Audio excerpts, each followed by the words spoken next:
Thompson was a typical 16-year-old, always on the lookout for adventure. He had heard the tales of the Dover demon his entire life, a mysterious creature said to haunt the roads and woods around his hometown of Dover, Massachusetts. Like most of his friends, he dismissed the stories as mere legend, until one fateful night in early November.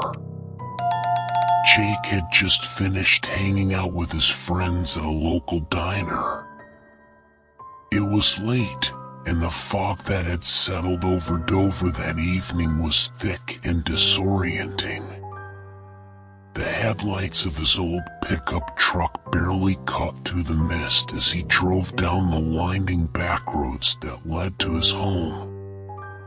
As he rounded a bend in the road, Jake's heart nearly stopped when he saw a figure standing in the middle of the lane.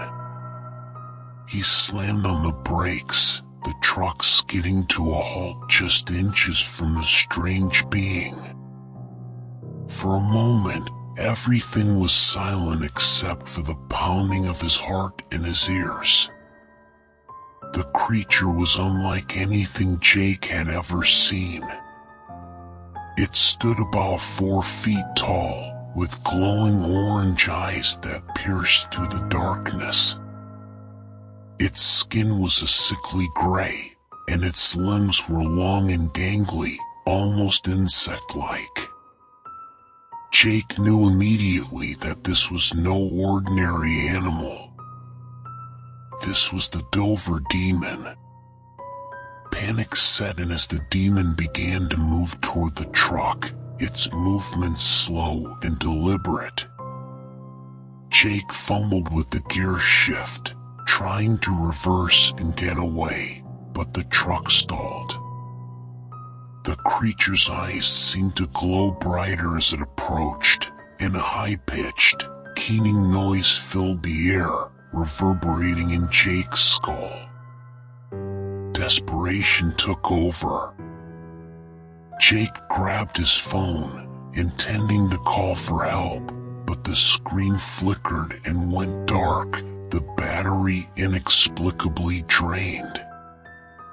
The demon was now at the hood of the truck, its bony fingers splayed across the metal, leaving deep scratches as it moved.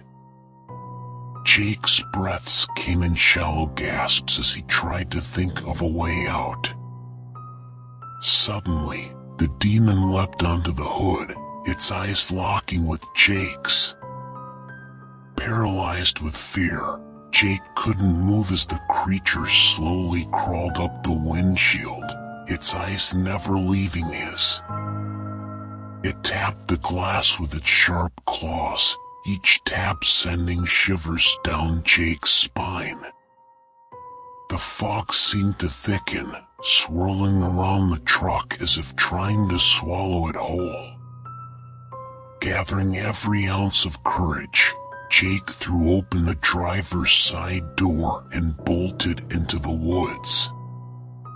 Branches whipped at his face, and the ground was slick with fallen leaves, but he didn't dare slow down. He could hear the demon's footsteps behind him, a soft, rhythmic crunching that grew closer with each passing second. Jake's lungs burned and his legs felt like lead, but the fear of the demon kept him moving. He stumbled upon an old, decrepit shed, its door hanging open. Without thinking, he dashed inside, slamming the door shut behind him. He crouched in the darkness, trying to quiet his ragged breathing. Outside, the keening noise grew louder, and the door rattled on its hinges as the demon tried to get in. Jake's mind raced as he searched for something, anything, to defend himself with. His hand closed around a rusty old shovel, and he braced himself for the inevitable. The door burst open, and the Dover demon stood silhouetted in the moonlight. With a primal scream, Jake swung the shovel with all his might. The creature let out a screech of its own, but the blow seemed to have little effect.